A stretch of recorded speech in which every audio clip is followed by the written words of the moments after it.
working aspirants. In today's class, we are going to discuss about English and French. We have already discussed about the Portuguese, the Dutch, and the Danes in our first class of the advent of Europeans. And today we will be seeing about the English and the French. Very important.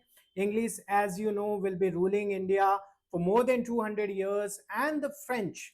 And there will be few wars in between these Europeans. We will see them, and we'll also see how it turns out to be for India, what fate is stored, and with that we will also see, guys, that how we can understand this history. So in this map, if you see, you are seeing India in 1797.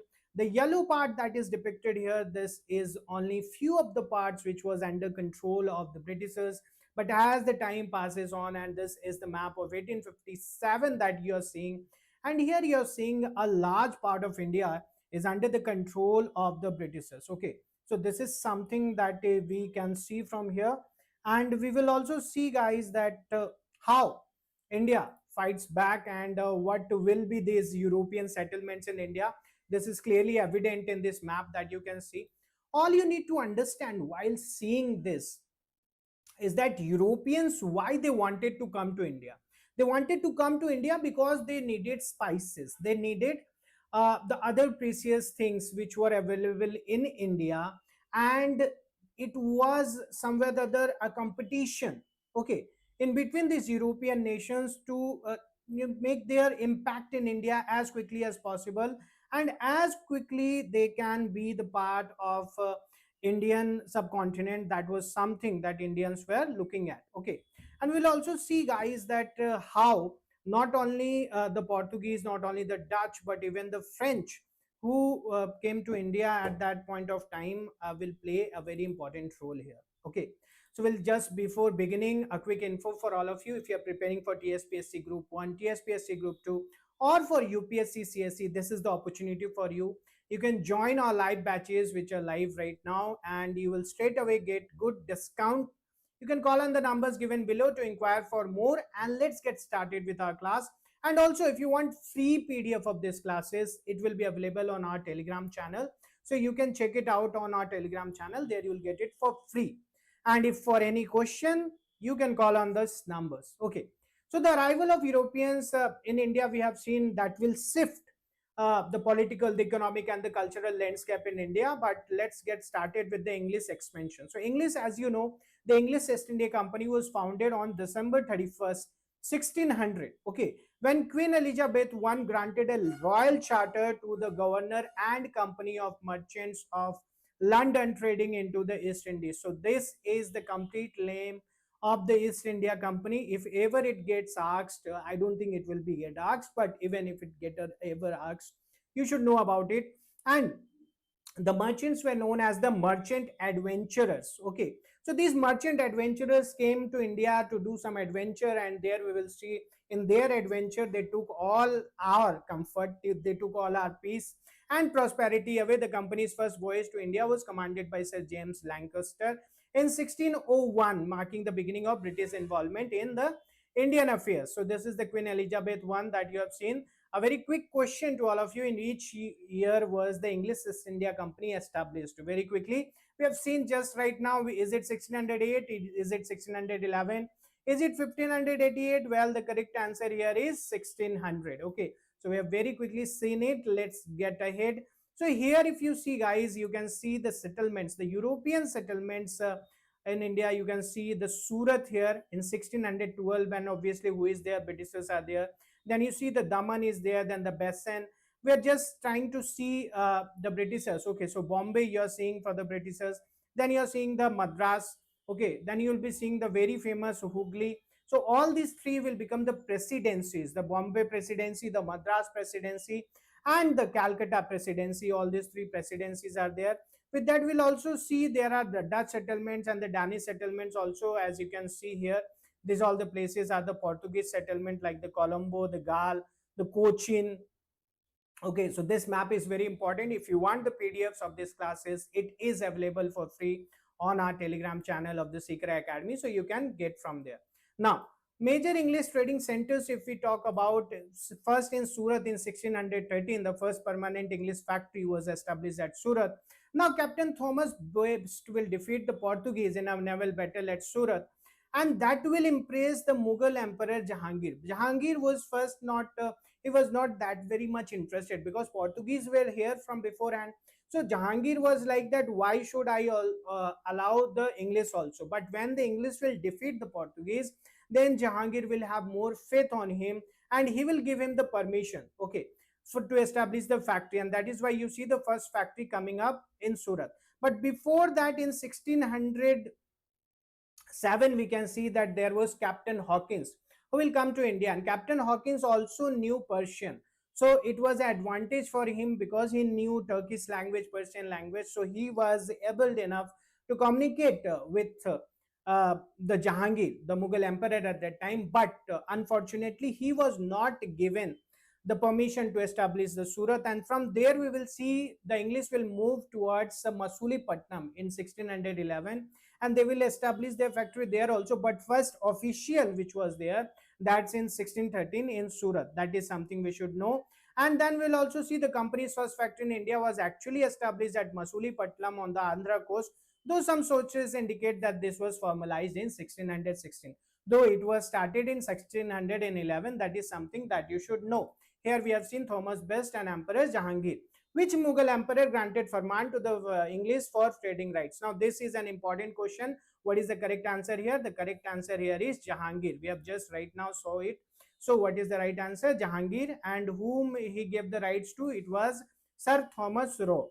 Now Madras and Chennai. In 1639, the East India Company purchased the village of Madras Patnam from a local ruler and set up trading port there. That was Fort St. George. So this will become a very important trading port for whom? For the Britishers. Now, Madras became the company's eastern headquarters, and we will also see the period of French occupation and military expansion there. The presidency expanded across much of South India. The agency was temporarily raised to a presidency in 1652, reverted, then permanently made a presidency in 1684 with Elihu Yale as the first president. So Fort St. George was very important. Madras was the first presidency for the Britishers, and it was also one of the first major ports for them. So this is very important. Next is Bombay from 1661 to 1608.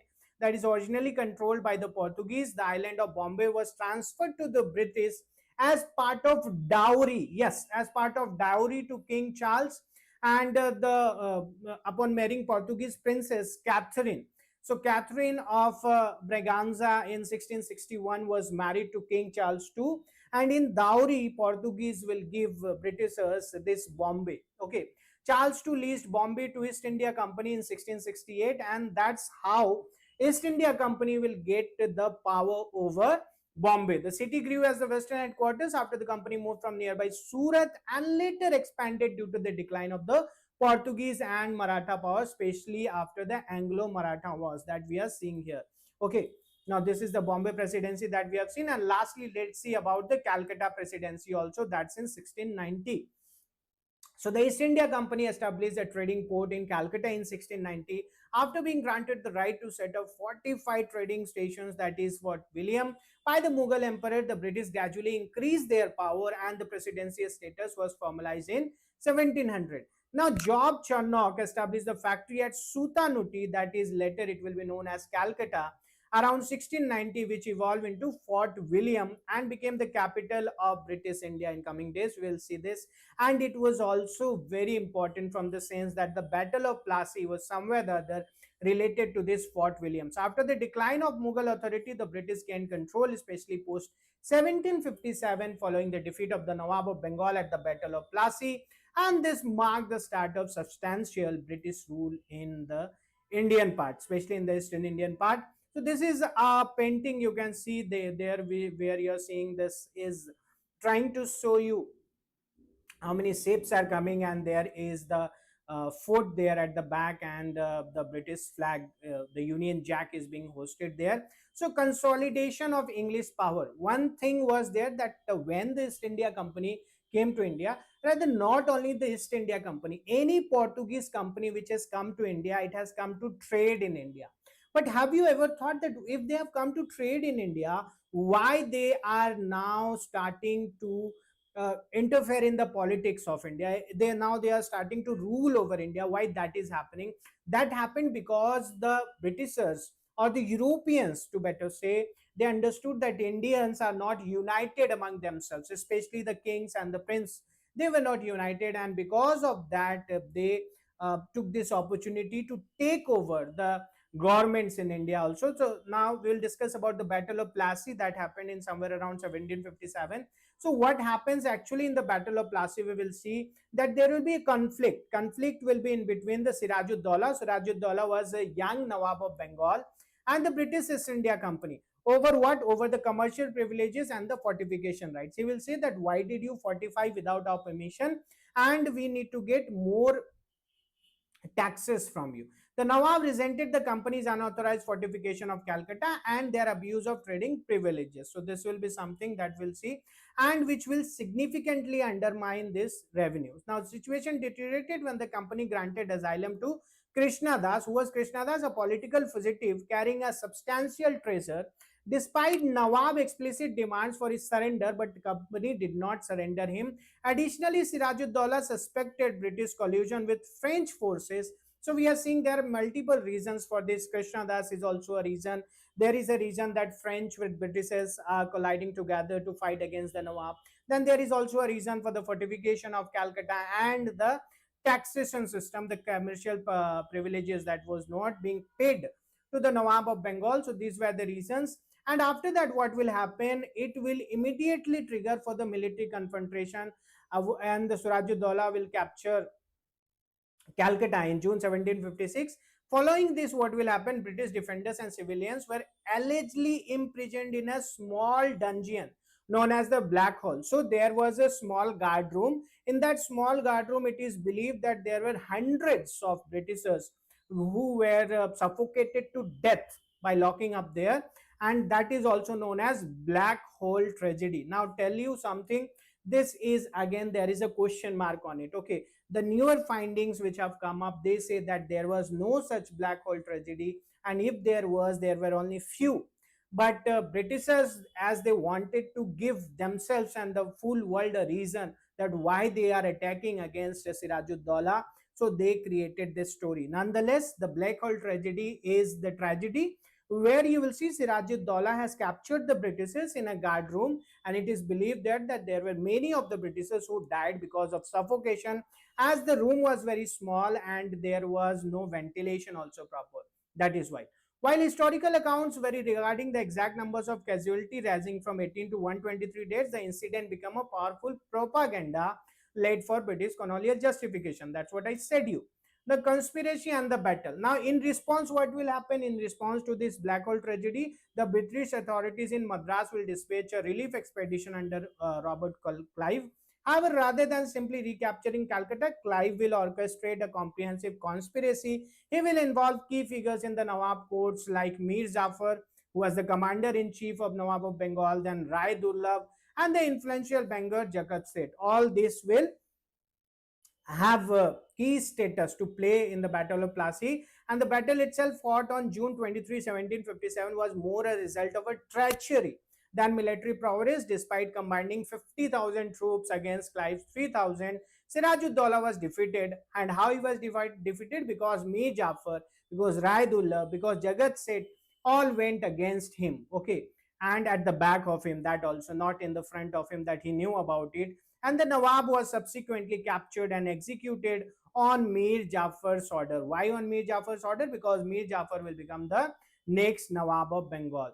So next will be the Battle of Buxar. What was in the Battle of Buxar? Following Plassey, the British installed Mir Jafar as Nawab of Bengal, but his unreliability led to his replacement by Mir Qasim. So when Mir Jafar came into the power, Britishers thought that now he will be our puppet, but that did not happen, and that's why Mir Jafar will be replaced by Mir Qasim. But unlike his predecessor, Mir Qasim attempted to assert genuine independence by shifting his capital to Munger, hiring foreign military experts, and treating Indian and British merchants equally at that time. These actions alarmed the British, leading to open conflict in 1763. After suffering defeats at Katwa, Murshidabad, and other locations, Mir Qasim sought refuge with Shuja-ud-Dawla, the Nawab of Awadh, and formed a grand alliance with him and Mughal Emperor Shah Alam II. So there were three figures in Battle of Buxar that you should remember. There was Mir Qasim, the Nawab of Bengal. There was Nawab of Awadh, the Shuja-ud-Dawla, and also there was the Mughal Emperor Shah Alam II. Now, you should also understand one thing. For the Battle of Plassey, it is said that it was one of the remarkable victory of Britishers, after which we see that their 190 years or almost 200 years rule started in India. But this Battle of Buxar was more important than that, because here the Britishers are also defeating the Mughal Emperor. Okay, so this is something which is also very decisive battle. So the decisive battle occurred on October 2023, 22-23, 1764 near the town of Buxar in Bihar. Major Hector Munro commanded the British forces of approximately 17,000 men, while the Indian army had 40,000. Despite their numerical superiority, the Indian allies lacked coordination and were decisively defeated. What you should understand was Indians were not having guns, Indians were not having the cannons. Okay, along with that, Indians were not strategizing, they were not having that strategic importances. Their general, their commanders were not able to plan out the things that properly, and that was the reason why the Indians were defeated, though Indians were in quite large number. So what was the aftermath of the Battle of Buxar? The Treaty of Allahabad will take place in 1765. The Treaty of Allahabad, which will formalize British political dominance and establish the legal framework for their territorial expansion. Then dual treaty structure will happen. Robert Clive negotiated two separate treaties at Allahabad in August 1765. The first, with Nawab Shuja-ud-Dawla of Awadh, required him to cede Allahabad and Kara to Mughal Emperor and pay a war indemnity of 50 lakh rupees. That was for Nawab of Awadh. Now, the treaty's most crucial provision granted the East India Company the Diwani rights over Bengal. What was the Diwani right? The commercial right, the revenue right, the tax taking rights. Okay. So the authority could collect the revenue on behalf of the emperor. In return, the company agreed to pay an annual tribute of 26 lakh rupees for the Diwani and 53 lakh rupees for the Nijamat function. What is Nijamat function? Like the military, defense, police, and justice administration. So this was the Diwani and the Nijamat function. Expansion through policies and wars, we see subsidiary alliance will happen. Lord Wellesley will discuss this in detail. Then one of the most discussed is Doctrine of Lapse by Lord Dalhousie. Then Anglo wars will happen, Anglo-Mysore, then we'll see Anglo-Maratha, Anglo-Sikh wars will happen, and this will also be very important. We are going to discuss them in very detail. Lord Wellesley, Lord Dalhousie, the very famous one. Here this map again we are seeing. This is the part which was under the Britishers in 1797. When you see 1840, this is the part which is under the Britishers, and in 1857, if you see, you're seeing virtually, if you leave some of the parts in middle, most of the parts are under the Britishers. So this is something that you should note down. Now, from company rule to the crown rule, how that happened? So there will be this revolt of 1857, massive uprising against East India Company due to political, economic, and military causes. So very important. We'll discuss that in detail. But right now we're just giving an overview. That's why we're just running away with it. So result, British government abolished East India Company and took direct control under the Government of India Act 1858. And India became a British colony ruled by the British Crown. That is, Queen Victoria was declared Empress of India in 1877. And French expansion, we will see how it started. Okay, so very quickly, let's see. The French East India Company was established in 1664. Okay, very late if in comparison to the others, if you see.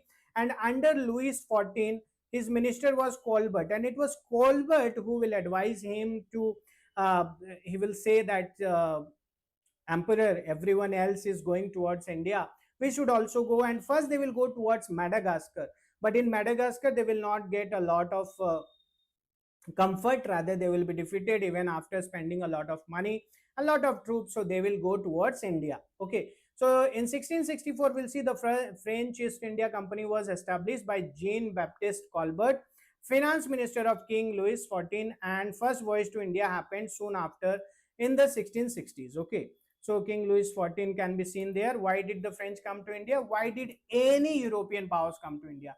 They came to get the spices, cotton, silk, indigo, and saltpeter. colonial ambitions to establish political and commercial influences like the Britishers. Okay. Now we see the French settlements here in Surat 1668. The first French factory was established at Surat under Francois Karen. This is something that you should remember. Masulipatam, a second factory was established, and then they will have the factories at Chandanagar and also at Pondicherry. One thing we should understand is Surat, they established the factory after they got the permission from Aurangzeb. Okay, and Masulipatam, Chandanagar, all of these were there by the official permissions. Then Pondicherry, you see, Francois Martin established his trading center there, which became the capital of French in India. The French also acquired this territory from the Sultan of Bijapur. Yanam, Mahe, and Karaikal will also be the additional territories which were consolidated by the French. So here, if you see, guys, these are the few of the territories which were under the control of the French, that you can see very nicely over here. Pondicherry is there, Karaikal, Yanam, Mahe, Chandanagar, all these were the parts of French territories. French colonial strategy, what was that? The French approach differed significantly from the English model under Governor General Joseph Francois Duplessis. Okay, so the French pioneered the policy of supporting local rulers in succession dispute to gain territorial and commercial advantages. Duplessis was the first European to intervene in systematically in Indian political affairs, supporting Muzaffar Jang in Hyderabad and Chanda Sahib in the Carnatic. Okay, so Duplessis was the first European who had this systematical intervention. Then the key figures in French India, if you see, there was Francois Martin, the first governor of Pondicherry, helped develop it into a major port. Then we have Joseph Francois Duplessis, most ambitious French governor, and we also have Lally, who was Lally, last major French general in India.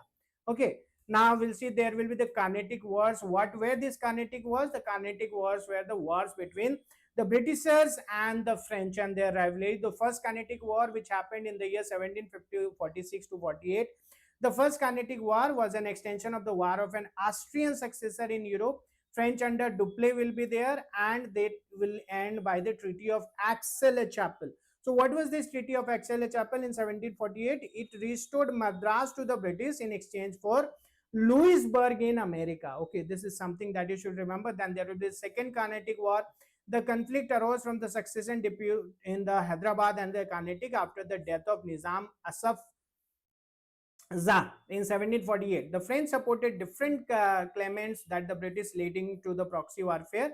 Robert Clive's defense of Arcot in 1751 proved decisive in checking French expansion. And then there will be the Third Carnatic War, part of the global 7 Years' War. This conflict saw the decisive defeat of French ambitions in India. The British captured the French fort of Chandanagar in March 1757, and the French were defeated at the Vendée Wars in 1760. The war ended with the Treaty of Paris in 1763. Now we'll also see the Treaty of Aix-la-Chapelle that happened in 1748, ended the First Carnatic War and restored territories to their original owners, with Britain regaining Madras and for France retaining Louisburg. But the Treaty of Paris that happened in 1763, that formally ended the 7 Years' War and marked the beginning of British dominance outside Europe. France retained its Indian trading ports on the condition that they would not be fortified, and this treaty effectively ended French territorial ambitions in India while confirming British supremacy. Okay, so with this, let's see a question. Which treaty confirmed the French loss of power but allowed them to retain a few settlements? Which was that? It was obviously the Treaty of Paris in 1763. Okay, so let's see the next points. Now the decline and integration. So under Warren Hastings, the first Governor General of India, 1773 to 1785, British rule will be consolidated, and Hastings successfully defended British interests against a coalition of Indian states and French forces.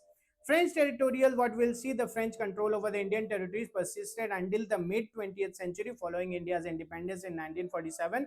So they will even go after the Britishers. We'll see on November 1, 1954, France transferred its remaining 4 territories, that is Pondicherry, Karaikal, Yanam and Mahe, to India through a de facto agreement. The de jure accession was formalized through a treaty signed on May 28, 1956, with ratification completed in 1962. So, okay, so French will go so very late. Let's see if you have the question. In which year did the English East India Company receive permission from the Mughal Emperor to establish its first factory at Surat, which was the year 1607, 1608. They came, but they were not allowed. 1613 is the correct answer. Okay, so you can pause the video and see the explanation.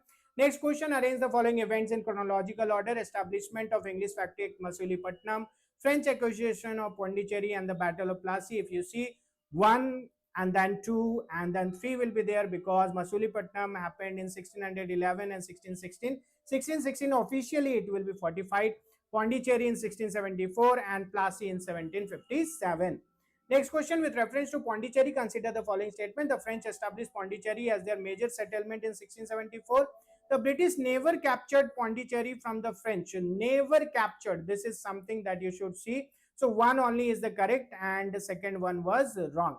Okay, the next question here is match the following. Fort St. George English, Chandanagar French, Bombay English, and Karaikal French. If you see here, Fort St. George English, if you remember, Madras Presidency, okay, Chandanagar French, if you remember, yes, that was there. Bombay again English, Karaikal French. So what is there? A1, B2, C3, D4 is the correct answer here. Let's see the last question. The French lost their ambition of territorial control in India after the Third Carnatic War. Yes. The Treaty of Paris restricted the French to non-fortified trading posts in India. Yes.